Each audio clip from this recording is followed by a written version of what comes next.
base at the very bottom of the page. 116b at the very end is a mission.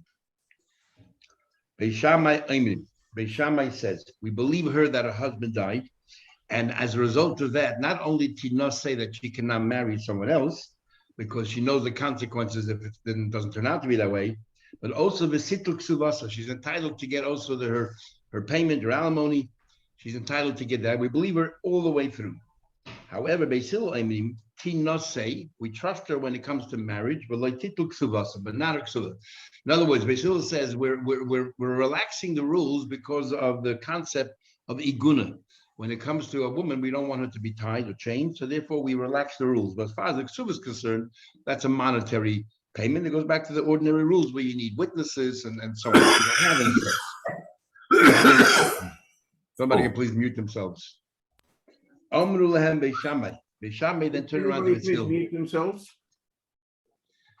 Beis Shammai says to the hill, he said in logic, he tarred him at Chamuda, you permitted this woman to marry somebody else, and if she's still a married woman, if her husband's still alive, she's committing a grave sin. But like not to mom and akal, and you're not going to rely on this testimony to enable her to receive her alimony. But ksuva, which is only a matter of money, which is much more lenient. What's the logic in that? Amru lahem Beis Hillel, what do you mean?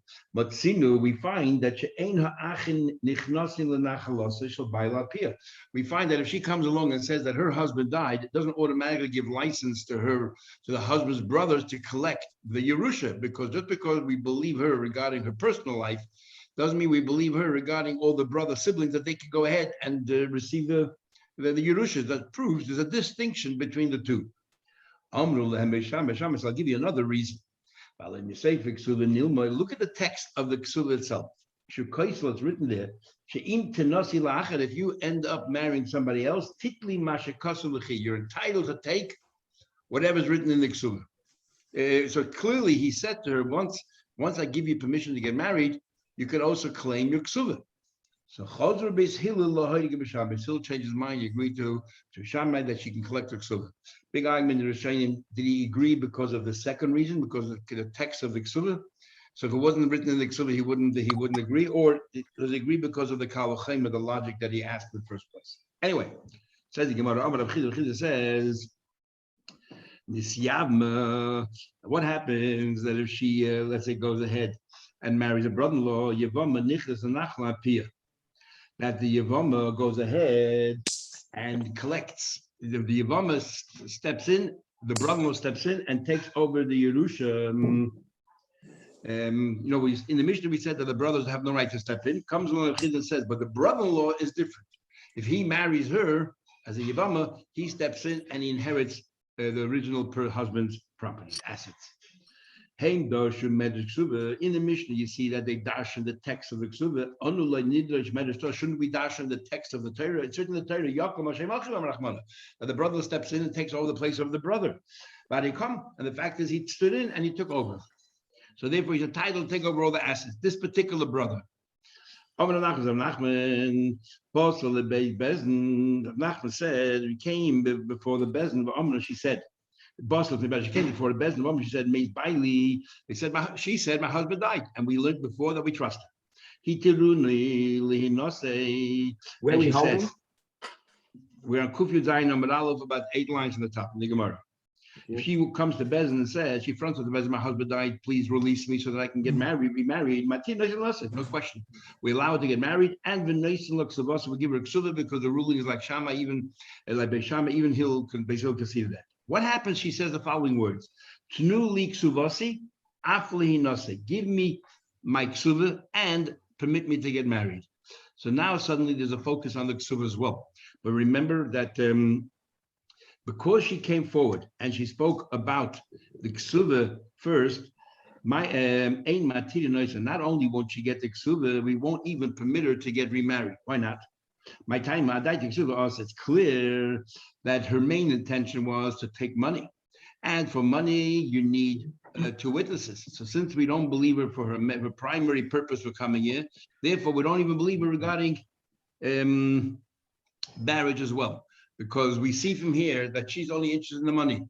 So therefore the rule that she's very careful and particular and making sure that nothing happens is not really correct, because why would she have been thorough if all she really wants is the money? Says the Gemara, boy, looks my question now is what happened? She says, he she said both, give me, let me get married and give me ksuva. But first she said, let me get married, release me. And the second thing she says, my ksuva. How do we interpret that? Now, do we say, she said ksuvasa, since the fact that she highlighted the ksuva, even though it's mentioned second, is adaita the ksuva, so she really wants a ksuva as well, and therefore that ruins it for the marriage. She's saying everything that's going to happen as a result of her testimony. She'll be released, permitted to get married, plus she will receive a ksuva. And if you want to say, if you want to say, no, yes, you're right, she will be able to get married and get a ksuva, because even though she mentioned the ksuva, she's just saying what's going to be the consequence of her testimony, but really her primary focus, the primary reason why she's standing here before us is to get married. What happens? She says the other way around. She mentioned the ksuva, but she also said she reversed the order. She mentioned ksuva first and then marriage. Do we then interpret that as if the primary reason why she's here is for the ksuva? But she also mentions marriage. Therefore, she not only doesn't get the ksuva, she doesn't even get the permission to get married. So you can argue the main purpose here, the primary purpose. Bye, Daddy. Perhaps. Will you sleep if I give you the money tomorrow? Perhaps. Because Daniel forgot to get my money. Tomorrow. I can drop it in. Tomorrow. Ben, can you mute your microphone, Ben, please? Where are we holding? We're Kuf Yud Zayin with Aleph, right before the Mishnah, the middle of the page. Or perhaps she does not know, the grounds why she doesn't know the halach, the legal side of it. She's just telling you the consequences, and therefore the order doesn't really matter. And really, she's here in order to be released, in order for her to get married, even though she mentioned the ksuba as well, even though she mentioned it first. Doesn't mean that's her priority. Teiku, remain with the question. Next Mishnah. We have that there are a number of people that are not to be trusted. We had the beginning of Yevamos, a number of people not to be trusted because we think that they have other agendas here. Now, 5, when it comes to divorce, we say no matter who brings a divorce, they're permitted. We trust them because it's not them that we trust the divorce, the context of the divorce. But there are 5 people where their testimony can actually harm you, and we're scared that they have a hidden agenda where they would like to harm you. And therefore, they concoct the story to see you suffering. And who are these 5? And we'll see the Gemara later why this is so. Anybody can come along and testify that this woman's husband died. Chutz, and women, men, it makes no difference. Chutz, except Chamaisa, her mother-in-law. Her mother-in-law has this inbred antipathy towards her. Her mother-in-law. Ubas Chamaisa. Her mother-in-law's daughter, in other words, is sister-in-law. Vitzarasa. And her co-wife. There's a natural divide there. The Yevemta, the sister of her husband's brother, who she might end up having to marry if they're childless, and then she'll be the co-wife. There's already a natural distrust. You mean the wife of her husband's brother? You said sister. Sorry, no, the sister was the case before. The wife of her husband's brother, yes. Ubas Baila, and also her stepdaughter. All of these 5 women, we think that there's an agenda there. They don't like her. They would like to see her. So they would like to make up a story that her husband dies so she can get remarried. And then as a result of that, she can no longer go back to her original husband. And they don't care about the consequences about mamzerim and all that. They got rid of her. So Mabaget, let me say, why Mabaget, we do trust her. Shaksam Mechir, there is the get itself that we trust, not them. We have the following question. Bas Chamel, the daughter of the mother-in-law. In other words, what about the daughter of the father-in-law? We talked about the daughter of the mother-in-law. What about the daughter of the father? In other words, your husband's paternal sister, not your husband's maternal sister. Ma, what would the din be there? Is there a natural antipathy there as well, or not really? What's the Gemara's question? Why should there be a difference between the maternal sister or the paternal sister? The difference follows. Is Taima de Bas Chamaisa? What's the reason why the maternal sister has this distrust for you? Is it Mishum de Ika Imo de Sanula? Because her mother, the mother-in-law, hates you. And she's close to her mother. And therefore, because her mother-in-law hates her, she also hates you. Doesn't even know why, but it's a family tradition. And we don't like the particular person. Is he Nami Sanula? She also hates her or distrusts her daughter, sister-in-law. However, in the case of a paternal sister, it's a different woman altogether. So, here, there's no mother that, for whatever the mother's no longer there, so there's no mother that hates you. This So therefore, his sister has no feelings one way or another against you. Or perhaps the reason is not because the daughter-in-law is on account of the mother-in-law. And therefore there's no mother-in-law, there's no problem. Oh, Dilma, time with the Bas Chamaisa. You know why your sister, your maternal sister doesn't like you? The Amra, she says, you're eating up the whole Yerusha. My mother brought assets into this marriage, and then it'll pass on to her sons, which is your husband. And then this woman, a stranger, not part of the family, is going to come in, marry my brother, and then take away my mother's assets, and I won't get anything from it. So she therefore hates her for that. If that's the reason, is Hochanami Kamra Ochla Gedisha the Benisha. So here also she will say that the paternal sister also say that that this wife over here, who is not part of the family, is going to take the assets from my father. My father has assets; it'll go to the son, and I don't get much of it, but it'll go to his wife. And if he dies, it goes to her, which is not even part of the family. So Toshma, which one is it? Toshma coming here, it says, everybody's believed to testify on her behalf, except 5 women. Now, if you want to include also the daughter of the father, the paternal sister, Misa Shithavin is a total of 6. Says, but no. Dilma, time of the Bas Chamois, Gemara says, no proof at all. If the reason why your maternal sister is because she thinks you're stealing their inheritance, then the paternal sister thinks the same way. So it's not 2 separate cases. It's really one and the same. A sister, regardless whether it's maternal or paternal, have the same creeping suspicions, and therefore they accused of being a gold digger, and hence they're both included in the one case. Dilma time about Chamois Amra, she's eating up the food of my father. There's no difference if it's the sister, maternal or paternal. They both don't like her because they feel that she's not part of the family, and look, she lives such a lavish lifestyle. It's our money. It's our father's money, our mother's money, and she's living off the fat of the land. Okay, so they naturally don't like her. So it's the same case. That's another question, but not now. We learned in the Mishnah or Tanya, actually we learned. Chutz b'sheva is actually a count of 7 women. So there's 7. Who are these extra 2 women? Says the Gemara, Hahi Rabbi Yehudi. That follows Rabbi Yehuda. What's the story of Rabbi Yehuda? Now, the Tanya we learned. Rabbi Yehuda adds 2 more women that have this dislike, a natural dislike for this woman. Af Ashes of the stepmother doesn't like her, but Hakala and her daughter-in-law, the daughter-in-law. They said to him, the rabbis disagree with it. They said to him, Ashes of the stepmother, Harehu Bechlal Bas Habal. One of the 5 cases was the daughter of the husband, which is like it could be the stepdaughter, right? One of them is not your daughter, your stepdaughter. So a stepdaughter and a stepmother is really the same thing, because if the stepdaughter, if the stepdaughter and stepmother, actually for the same reason, the stepdaughter doesn't like us, she follows her mother, and the stepmother and the stepdaughter are reflecting each other, as we'll see. Kala, and a daughter-in-law, including the mother-in-law. The daughter-in-law and the mother-in-law are the same thing, the same reasons, as Gemara will explain. Says the Gemara, Rabbi Yehuda will say, I understand. You're telling me the mother-in-law, Sanyala, the Kala, the mother-in-law doesn't like her daughter-in-law. She's the daughter-in-law of her mother-in-law. So you tell me the mother-in-law doesn't like the daughter-in-law. Why? And the reason is, the mother-in-law will say, the Kachala, the Gorsani, I'm bringing assets into my marriage, to my husband, and it'll pass on to my son, and you are not part of the family, and you're going to take and live off the fat of the land that I brought into the marriage. So naturally, the mother-in-law doesn't like the daughter-in-law. So therefore, the daughter-in-law doesn't like the mother-in-law. It makes sense as well.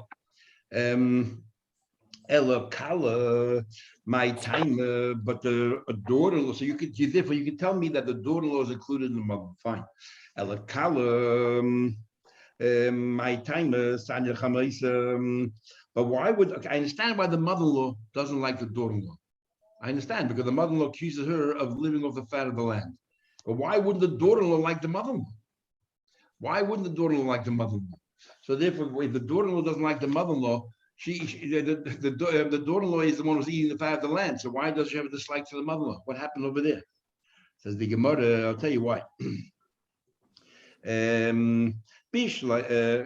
My time, but why would the daughter-in-law not like mother-in-law? This is Rabbi Yehuda is asking the rabbis. I don't understand. You can't include them together. They're two different cases. Number two, the stepdaughter, the Sanya doesn't like the stepmother. The Amrit, she says, I am the daughter of this man here, and I am going to yarshin some of it, whatever it is. You just got married to my father, and you're going to live off the fat land. You're whittling away whatever my Yerusha is. You're already going my Yerusha.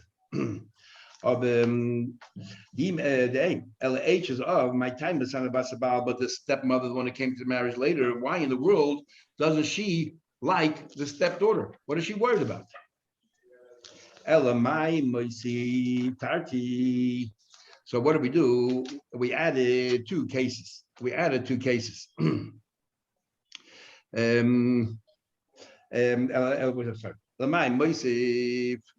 therefore, we add two cases. So why does he add these two cases? So why Taka does he add them? If you, Rabbi Yehuda, are telling me that the Kala and the stepdaughter are not part of the five that are forbidden, so why does Rabbi Yehuda say that you cannot trust them? Why not? Ela Kala, so he says like this, Kala, you know why Sanya Lechamoisa? Another reason altogether, nothing to do with whittling away the Yerusha. You know why? Do you know why the daughter-in-law does not like the mother-in-law? The Megala Lebna called the mother-in-law pries into their lives. She notices things that the daughter-in-law is not perfect in. Maybe she's not clean enough, or maybe she's not managing well enough, and she constantly points it out to her son. And therefore she despises her mother-in-law for highlighting all her defects. So that's why she has this hatred. Nothing to do with Yerusha. Of Nami, a father also, Ashes of Nami, the stepmother as well. Sanya Labasabal. You know why she hates her stepdaughter? The Megal Lavia called off the same reason. The stepdaughter constantly points, because she doesn't really like her stepmother. So she constantly points out to her father all the flaws of her stepmother. And that's why they have this terrible relationship sometimes. And as a result, as a rule, we can never trust them when it comes to say that the husband died. Maybe they have an interest to ruin this other person's life, so you leave me out of your life. The Rabbanon, however, who don't include that, the Rabbanon who say it's part of the five, the daughter-in-law and the stepdaughter part of the five. How come?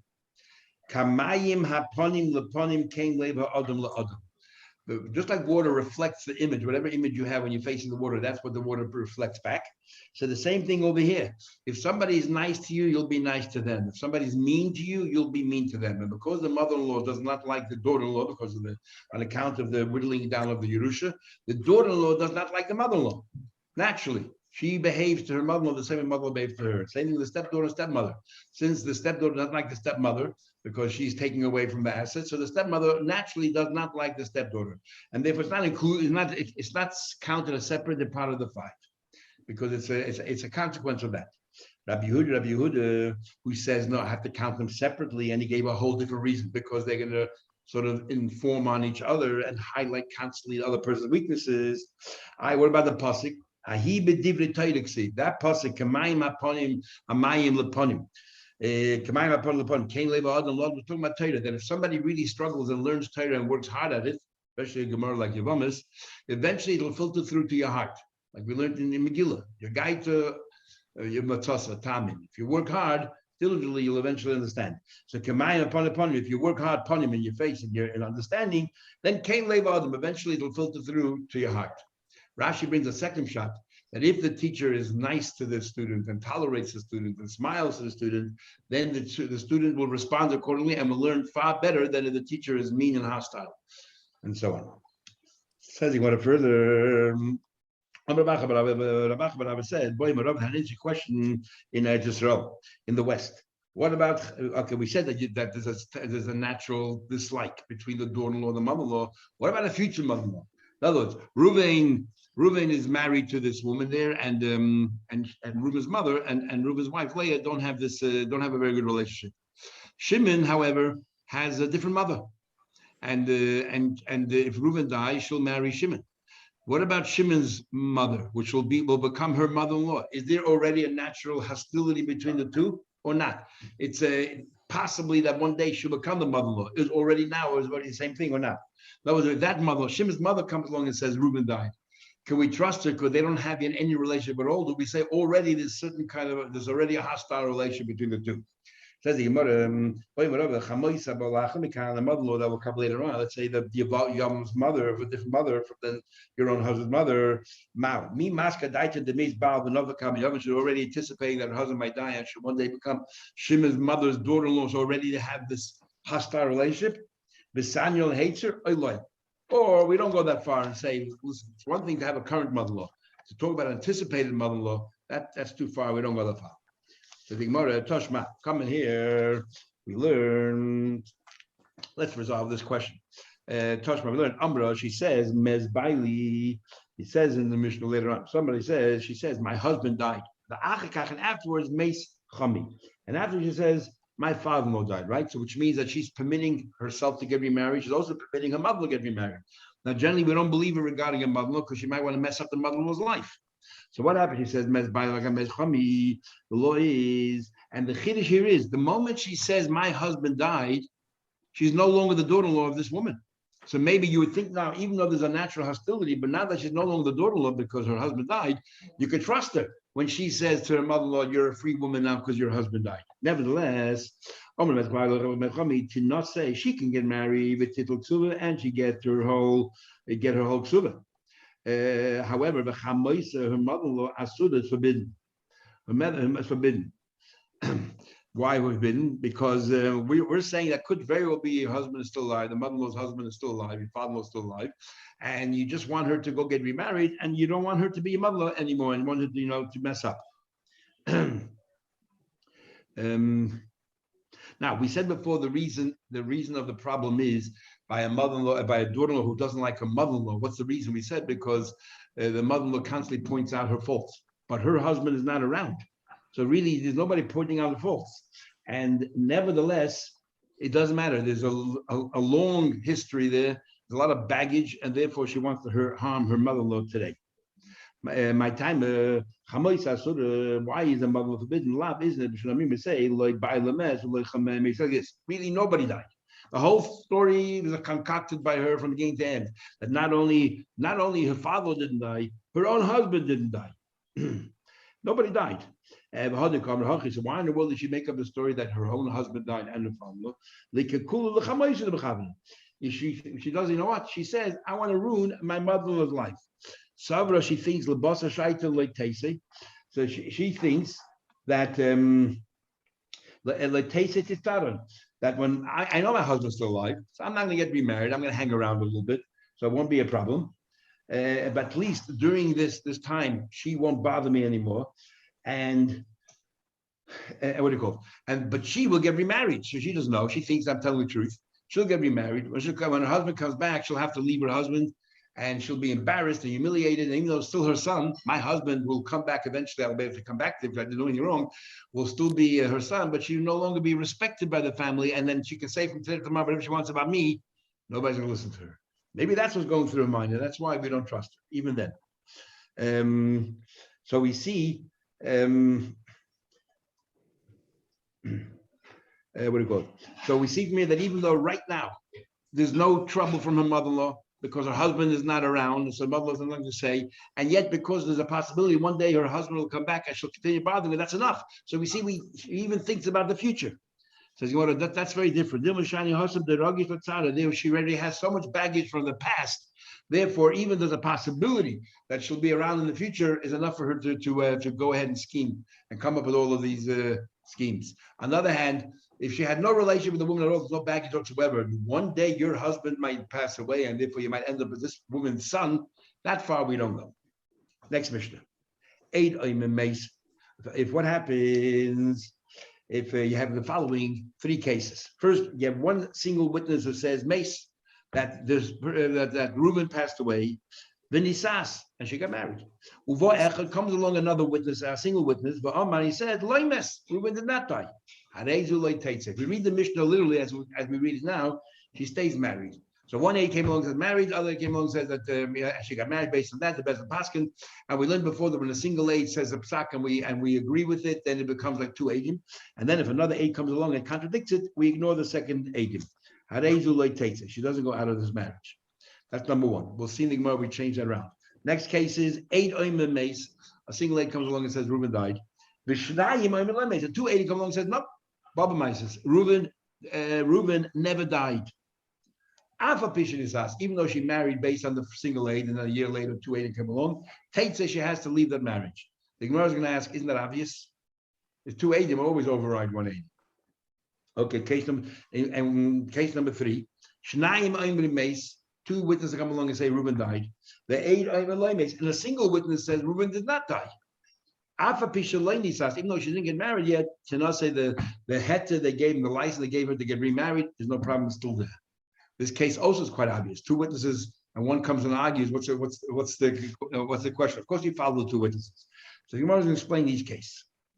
First case was 1 against 1. Says the Gemara, and the Mishnah said, because she got married, therefore she doesn't have to exit the marriage. Sounds like holoi nisas. Let's say a single aid came in and said she can get married. The Bezin ruled, yes, you have permission to get married. She didn't have an opportunity to get married before another aid came along and says it never happened. Your husband's still alive. It sounds like loy to nothing. In that case, the Bezin will have to retract their heter. How can that be? We looked a number of times. Ula said, wherever the Torah believes a single witness, technically we consider as if there are 2. If a single witness comes afterwards and contradicts it, we ignore the single witness because not 1 against 1, it's 1 against 2. By the way, if 2 witnesses come along and contradict it, we don't treat it like 2 against 2. Then the 1 becomes back down to 1. Reverts to 1. Big machlek is Rishonim. What happens when, let's say, a single aid says that this is kosher or this is treif? Does that single aid, because we accepted aid echad is believed by a certain, does that single aid now have the status of 2 aidim, or is it only in cases like in our case over here where we talk about the husband died and by fate and so on? So the long Shef Shmait said the bottom line is most of Rishonim say, or many Rishonim say, when the Torah says you need 2 aidim, and we allow 1 aid to come along, and we believe him, then that 1 aid, that single aid, has the status of 2 aidim. But where the Torah says all you need is 1 aid, like by treif and kosher, all you need is 1 aid, then even though we believe the aid, all it is 1 aid. And the difference is if another aid comes and says it's not kosher. If you learn like those Rishonim that say that the first aid has a halachic like 2, is 2. So the first aid said this is kosher. That means halachically it's like 2 aidim saying it's kosher. And if 5 minutes later an aid comes along and says it's not kosher, we ignore the second aid completely because we follow the first 2 aidim. However, if you follow that the first aid has the status of so that's if you have the status of 2 aidim or 1 aid. Anyway, so Gemara continues. So what's pshat in the Mishnah? How come if it sounds like if she wasn't married, she has to exit. The license is retracted. Why? So this is how you read the Mishnah. If a single aid says that the person died, if a single person said that the person died, and we allowed her to get remarried, before she even got married, somebody else came along and said she did not die, he did not die. You know what teitze means? Once we gave her permission, that permission remains. Next case. 1 aid says he died, and then comes along 2 aidim says he did not die. So then even if he got married, she has to leave a marriage. Says what is that obvious? Even if you say you believe the first aid like 2, but when 2 come along and contradict it, it's quashed. So of course she has to get out of the marriage. You don't need a mission to tell you that. Like we're talking about psuli aidus. If you remember, we learned a while ago Rav Nechemia that we learned 2 ways in the Gemara of Nechemia. How do we understand psuli aidus? Where we accept psuli aidus, for example, over here, we said that anybody could be an aid. Women are generally not accepted as aid. If it comes to saying a husband died, women are accepted as an aid. So what happens then? So we had 2 ways of understanding it on the Nechemia. And that is, according to one way of understanding the Nechemia is, since psuli aids are acceptable, then even if you have 1 aid, a guy comes along and says the husband died, and a woman comes along and contradicts it, we'll accept. It'll be 1 against 1. And if 2 women come along and contradict it, it's completely quashed. Because there's no aidus here at all. The fact that we allow psuli aidus means there's no real aidus here. It's more that we trust her that she'll do her homework. The other way of learning is, and the Nechemia holds, If the first person was apostle aided, the woman came along and said the husband died, then another woman comes and contradicts it, it's 1 against 1. And if 2 women contradict the first woman, it's 2 against 1. But if a man came along and said the husband died, he has a status of 2. Then if women contradict it, then they're only considered like 1. And 1 against 2, we always believe the 2. So this is what the Gemara is going to explain. Pshita, the angel like Makos 9, once we've established, if 2 people say that that the person didn't die, of course the person didn't die. Like talking about people who are disqualified from generally being aided, but in this case they're believed. It says, whenever the Torah says we trust one aid, then it's not a question really of aid. This is more a question of logic that says probability. And if it's probability, if you have 5 against 4, we'll believe the 5. In true dinim of Aedis, you can have 2 against 100. We'll have a makaseh. 2 against 100, they're both equal. But when it comes to probability, 4 is stronger than 3, and 3 is stronger than 2. So since we're accepting possible Aedis, then it's really not a question of Aedis, it's more a question of probability. And therefore, we just look at numbers. So 2 women against 1 man is 2 men against 1 man. Because it's not Aedis. There's no Aedis here. All it is probability. And therefore, and that's what we're saying over here. The chiddush is that there's a man that came along and said that the husband died. 2 women came along afterwards and says the husband did not die. She has to get out of the marriage. How come? That postulatus. That's the chiddush of Nehemiah, and that's what the Mishnah is trying to tell you. That when it comes to postulatus, therefore the man has no more credibility than the women. It's all a question of probability. 2 against 1, we always follow 2. Or if we follow the other version of Rabbi Nehemiah, if 1 aid came first, he's treated like 2. Even when we believe postulatus, but if a real aid came, a halachic aid came along, then he has a full weight of aidis, and he cannot be contradicted. The Mishnah talking about if first 1 woman came along and said that she is that what do you call it? That she's allowed to get married, her husband died. And this is how you learn on the Nehemiah. And the Nehemiah says that whenever the Torah says that it's disqualified aid but good enough, we'll follow the majority. When just like if 1 man was there first and then we gave him the halacha of 2 men, and then the 2 men come along after contradict him, we quash that aidis. So too, if 1 woman came along first and we trust her, then 2 women came along and contradicted her, we throw it out. And the first person was a man, halachically a proper aidis, is kepalga palgadam, is like half and half, and therefore we don't treat that, we don't what it goes like 1 against 1, and we don't proceed. Says the Gemara.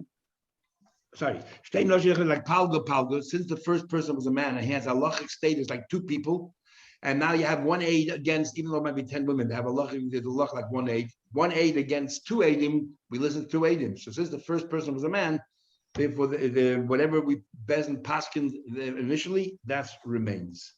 The third case in the Mishnah was Vishnayim Oimri Meis. The third case in the Mishnah was that 2 people came along and said that he died, and a single aid came along and says that he did not die. Then we said that even though she did not get married, she has a license and bezin will not retract. Isn't that obvious? Says the Gemara, Micah Mashlam, what's the chiddush? Gemara says we're talking about psuli aidis, ukidram Nehemiah. We're talking about psuli aidis like Nehemiah. So 2 women came along and said she can get married, and then 5 minutes later, a woman comes along and says I can't get remarried. So we follow Nehemiah. We look at the majority of opinion, and therefore the laws of probability tell us that 2 is more credible than 1. We just learned the same thing in the second case. No, I would have thought when did we follow after the majority where the aide said that the first one said he could get married, comes along 2 and said he can't, and we follow the 2 because we're being machmir. We're taking back that license. To be lenient and say, you know what, even though there's 1 woman says that she's not going to get married, and 2 come along and says that she could. We're going to be lenient and follow the laws of probability that probably she could get married. We would have thought maybe that we won't be so lenient. That we do. Okay, next Mishnah, and we'll just learn the Mishnah. If one of them says that the husband died, what happened was the 2 co-wives. Reuben had 2 wives, Leah and Rachel. Leah comes over and says that Reuben died. Leah comes and says Reuben died, and Rachel comes along and says my husband did not die. So what do you do here in this case? So now we did learn before that co-wives are not believed. We learned before that co-wives are not believed because we just learned before. It's a natural acrimony there, or natural dislike for each other, because they constantly feel that they're competing with each other to get the curry the favor of their husband. So therefore, one cannot testify on behalf of the other. But in this case here, we have a contradiction. One of them says mace, and one of them says lay mace. How do you define which one's a co-wife or which one's a? They're both co-wives to each other. Right. So neither of them are believed regarding the other one. But each question is, are they believed regarding themselves? But is there a main wife, or is just everybody a co-wife? There's no such thing as a main wife. Everyone's a co-wife. You want to bet? You have somebody who's got 3 wives. Leah had the chutzpah to turn to Rachel and said, not only you stole my bed over there with the daffodils, but you also want to steal, you're also trying to steal my husband. Now, we all know that Rachel was a primary wife. Yaakov only wanted to marry Rachel. He was cheated, and by by Lavan. And yet Lavan had the chutzpah to say to Rachel, you're stealing my husband. So each wife thinks that they're the primary wife. At the end of the day, that's what it is. They're both co-wives. So the Mishnah says, so Achas and Meres, so let's say Leah says, Mace, my husband died, I'm a free woman. Achas and Meres and Rachel says, no, Leah Mace did not die. Zushay Meres Mes. So the one is not, remember, we don't trust the aid of either one regarding the other. Could be she made up a story. Maybe the husband really did not die, and she's saying the husband died so that the other one should get married and ruin her life. She's also getting married. There's a famous saying you'll have tomorrow, Tomus nafshi implishtim. Like Shimshon Gibber says, let the entire building crumble. I will all die together. Doesn't matter. Tomus nafshi implishtim. As long as they're dying, I don't care if I die. Or the other way around. She said the husband died when the husband really didn't die. Or the other way around. She said the husband didn't die when the husband really did die. And meanwhile, you're not gonna. You can't get remarried. Knowing that the husband will never come back. So, each one can have an agenda here. So what happens as follows. Zusha met his mace. The one who says die to Nasa. She can get remarried with Titl Ksuva, plus she can collect her Ksuva. The Zusha met his mace, and the one who says the husband did not die, well, according to you, the husband did not die. We don't care what the other woman said. By you saying the husband did not die, said, no, you're still a married woman. So late to Nasa, but late to Ksuva. No, you can't get married, no can take Ksuva. Case number 2. Achase Meres Mace. In this case, both co-wives claim the husband died, but different circumstances. Leah says, my husband died natural death. The Achase Meres, and Rachel says, Nera, that he was killed. Now, they're both saying the same thing, but they really contradict each other. 2 different versions of what happened. Is our mayor says, because they're contradicting each other in exactly the scenario what happened, neither of them can get married. Neither. No, the maid holds that we do take into consideration the testimony of one co-wife to the other, and since they're both contradicting each other, neither of them can get married. Now, what would a maid hold in the first part of the Mishnah, where one of them said yes, and one of them said did die, one of them didn't die?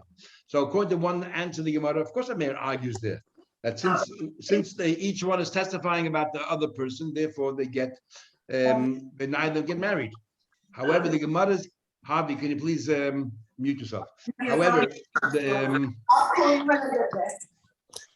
the other Gemara will give a very interesting answer that Rameir only argues in this case here, not the first case. In other words, in the first case, it's clear they're arguing against each other. They're here to contradict each other. And because they're here to contradict each other, it tells us that really they're fighting with each other. There's something going on. There's a dispute here. So we don't trust either of them, Rameir says. And therefore we say that neither of them can testify regarding the other person. So whatever you say, we'll believe you. So the woman who says that her husband died, we'll trust her. The other one not. But in the second case, they're not fighting with each other. They're both trying to get out of the marriage. They're both saying the husband died.